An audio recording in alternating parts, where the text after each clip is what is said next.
Alors, si on vous demande de mettre de l'espacement entre les images pour voir le papier, bon, il y a quelque chose qui existe, c'est menu fenêtre, objet et mise en page, alignement.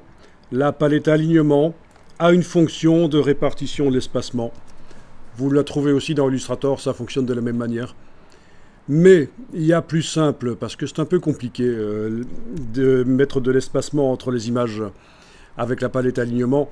Il y a beaucoup plus simple. Si vous voulez donner l'impression qu'il y a de l'espacement entre les images, qu'est-ce que vous pourriez faire? Les sélectionner toutes déjà, CTRL A. Travailler sur leur contour. La case contour doit être en avant-plan. Choisir une couleur de contour qui va être du blanc. Mais attention, ce que je vous avais dit tout à l'heure, on va faire un blanc spécialement rien que pour les contours. Comme on avait fait un blanc spécialement pour les grands titres. Ça permet de modifier facilement le blanc. Il faut considérer que le blanc est une couleur en fait. Donc je vais faire une nouvelle couleur dans le nuancier en RVB. Je mets tout au maximum, c'est du blanc. Je décoche nommer selon la valeur chromatique et je vais l'appeler contour sur image première page. Ok. Donc c'est la couleur du contour sur les images de la première page. Le contour est blanc. Si vous cliquez à côté, vous êtes en affichage aperçu. Vous devriez déjà voir un fin liseré blanc autour des images. Et ça peut être chouette. Au niveau visuel, ça peut être bien. Si on sélectionne à nouveau toutes les images et qu'on utilise la palette contour, on va pouvoir épaissir. Voilà. Vous avez encore plus d'espace. C'est un peu genre encyclopédie pour les enfants. Ça doit vous rappeler vaguement quelque chose, ce genre de choses. Si je veux, je peux même aller modifier la couleur de contour avec la pipette, éventuellement même touche Alt, aller cliquer pour aller prélever une couleur de contour qui n'est pas du blanc. Alors s'il faut faire apparaître une texture de papier entre les images, ça va être un peu plus compliqué à ce moment-là. Il faudra peut-être utiliser la palette alignement pour créer un vrai espacement entre les images. Voilà, j'ai mis du bleu clair finalement, que j'ai épuisé dans l'image avec la pipette et la touche Alt pendant que j'avais les images activées. Donc voilà. Est-ce que c'est mieux que la version précédente du document? Ça, c'est à discuter, c'est à voir.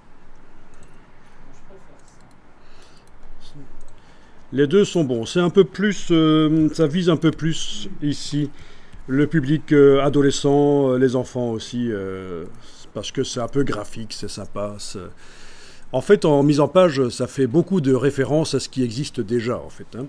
C'est ça qui n'est pas évident dans la mise en page avec InDesign. Vous devez maîtriser la technique de mise en page InDesign, vous devez avoir des notions de typographie pour savoir ce qu'il faut faire ou pas. Mais vous devez aussi, quand vous créez un document, vous renseigner sur qu'est-ce qu'on fait d'habitude pour le public cible. Vous faites un document qui va être une encyclopédie pour les enfants, la première chose à faire avant de commencer le document, c'est d'aller voir comment d'habitude les gens fabriquent ce genre d'encyclopédie. À quoi ça ressemble. Et il va falloir faire la même chose. Sauf que non, il va falloir aussi se différencier, c'est ça qui est compliqué. Il va falloir faire le même genre de document pour ne pas perturber les acheteurs potentiels.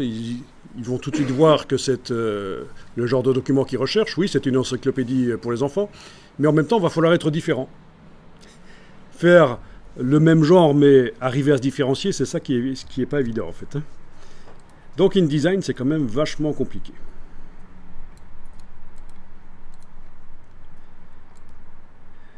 Voilà, vous avez vu comment faire des contours.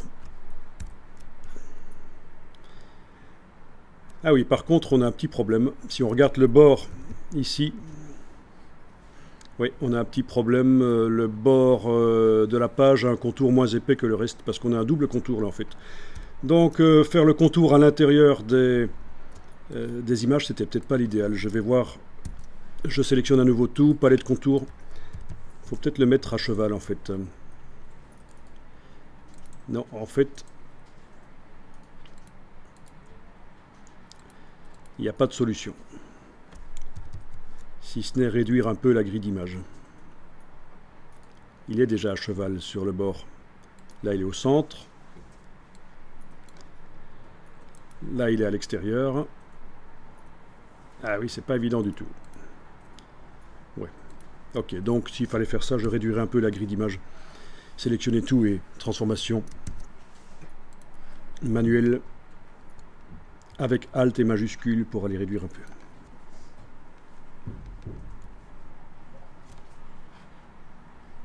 Ça devient du détail. Alors, on va parler maintenant des groupes d'images.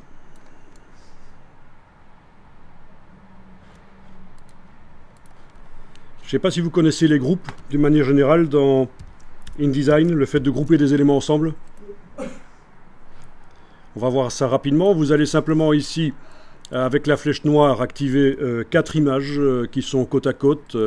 Clic, majuscule, clic, majuscule, clic, majuscule, clic. Ou alors englober simplement en partant par l'extérieur. On englobe ne fût-ce que partiellement les images. Voilà 4 images qui sont sélectionnées. Je les copie, CTRL-C.